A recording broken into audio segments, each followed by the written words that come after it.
Hello and welcome to Weather Snap. I'm Clare Nasir. And I'm Alex Deakin, and a very happy new year to all of you.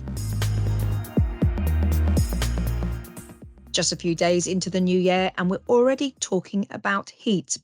It's rare to talk about exceptional warmth across a whole swathe of a continent during the winter.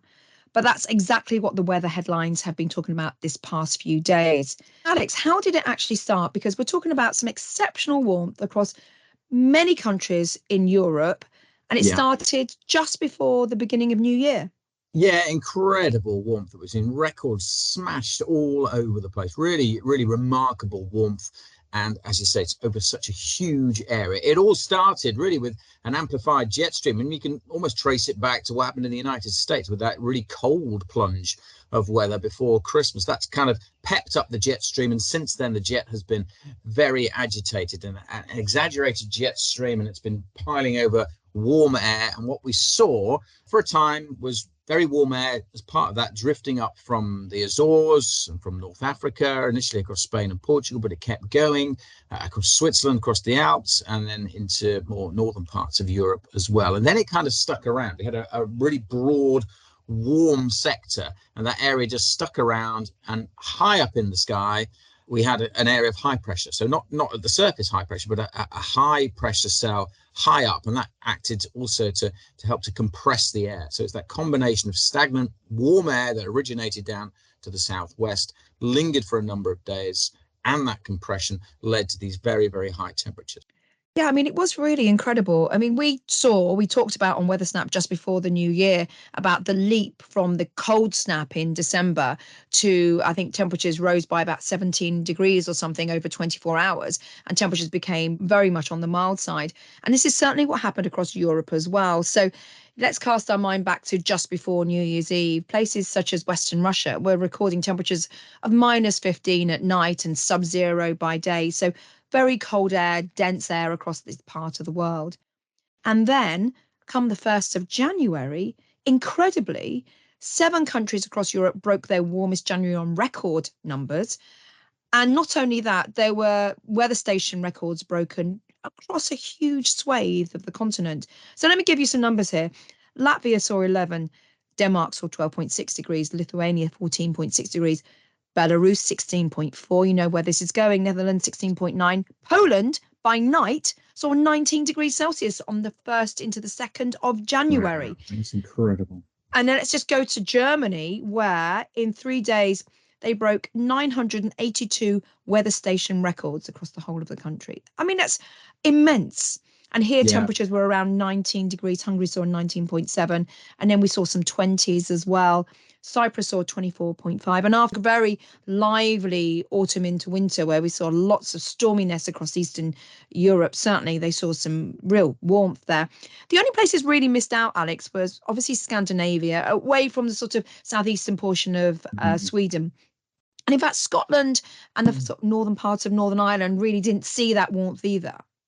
Yes, the warmth was kind of confined. You can imagine that swathe coming up from the southwest rather than a southerly hot spell that you get in the summer that often then wafts all the way across the UK. This was more of a southwesterly, and it drew it up and just to the south of most of Scandinavia, and only really affected England, Wales and southern Scotland. So yeah, it was kind of a swathe across that broad sector of Western Europe extending up towards the northeast. And Western Russia, from those temperatures I just spoke about, then saw temperatures well into the mid-teens, which is incredible. Not great for the permafrost there, not great for the ice, which would be melting as well as the snow. But it wasn't just this part of Eastern Europe where we saw such sort of snow melt also across the mountains, which is just bad news, isn't it? It is for the ski season in particular. We've seen images recently of the Alps and hardly any snow anywhere except on the slopes themselves that have obviously been generated and well preserved. But yeah, a lot of images coming from the Alps of green mountains with just a little bit of snow on the tops, which is, yeah, really unfortunate for the ski season, and doesn't look like we're going to see huge amounts in the next couple of weeks either. Yes, on New Year's Eve, temperatures in parts of Switzerland were around 16 degrees above normal, according to Meteo Suisse, their national weather agency. And a ski destination, Delamont, in the Jura Mountains, recorded a daily high of 21 degrees Celsius. You're not going to get any snow, and any snow that's already fallen, because it was a reasonably good start to the ski season in early December, wasn't it? Yeah. But that's just all going to melt in those kind of temperatures. So yeah, really struggling here.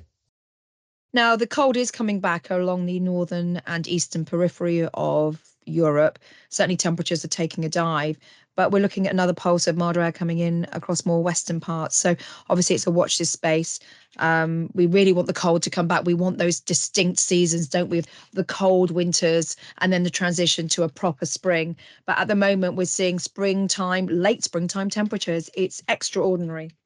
And 10-day trends that Aidan recorded yesterday, there's no real sign of anything especially cold on the horizon, even beyond the 10 days. And looking at most of January, there's no strong signal at all for anything significantly cold. And certainly for the next week or so for the UK, it is mild with westerly winds. So let's go back to the heat again, and let's go back to the last 12 months across the UK. Now, it's made headline news this week as well. The UK has had its warmest year on record. And that leads us nicely on to an interview that I conducted earlier today with one of our climate scientists, Dr. Nikos Christidis. Now, he conducted something called an attribution study, and we're going to hear from him in a moment and what his findings were. First of all, let's talk about what an attribution study is. What they basically do is they can run the computer models both with the climate change gases, the extra CO2 and other greenhouse gases that humans have put into the atmosphere, but they can also run these computer models without those extra climate change gases, those extra greenhouse gases that humans have put in. And the results are really quite remarkable. So let's hear from Nikos Christidis. Nikos, first of all, tell us 2022, how warm was it? In 2022, we recorded an average UK temperature of over 10 degrees Celsius for the first time in the UK, which makes 2022 UK's hottest year on record, which goes back to year 1884. What do you think tipped the temperature to exceed 10 degrees? What events through the year were mostly significant? There is variability in the climate, which may lead to very warm or very cold years. But besides variability, there is also a warming trend because of human influence on the climate, and it increases the likelihood of extremely warm years like 2022. What prompted you to conduct an attribution study on the year, and how did this work? We have a system in place to look at extreme events as they happen, and we use climate models for this purpose. We have climate model simulations with and without the effect of human influence on the climate. So by comparing extreme events, we can work out the changes in the likelihood of extreme events. So can you now explain or go through your results of this attribution study relative to the heat of 2022?